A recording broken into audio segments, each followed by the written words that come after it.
इसकी पिक्चर ले लें, चालान की पिक्चर ले लें। आपके पास भी गाड़ी पड़ा हुआ है। अब मैं इस्लामाबाद जाऊंगा, वहाँ से फिर मैं यहाँ पे। चलो 1 मिनट ठहरे, मैं आपको आईडी लिख के देता हूँ। अच्छा इसको खड़ा करें बेटा। NIC आप ना बोलें, जी NIC बोलें, ठीक है। ये शामिल साहब आइंदा ख्याल करें, हेलमेट पहन के चला करें।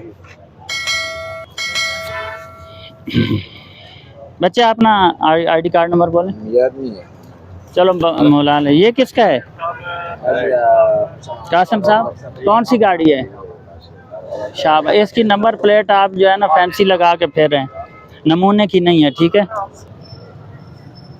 हाँ, 2 बंदे सवार थे जी। 2 बंदे सवार जो होते हैं ना, दोनों हेलमेट यूज़ करेंगे, ठीक है। अंदर के लिए जो कार्रवाई होगी, आज आपको हेलमेट का चालान दे रहे हैं और इसकी नंबर प्लेटें भी चेंज करें। ये कौन सा मॉडल है? आज के बाद मोबाइल भी इस्तेमाल कर रहे हैं सर। वो पॉकेट में डाल रहा था, इस्तेमाल नहीं कर रहा। कॉल आई थी वो बस देख के वापस पॉकेट में डाल। इसकी नंबर प्लेट किधर है? टूट गई।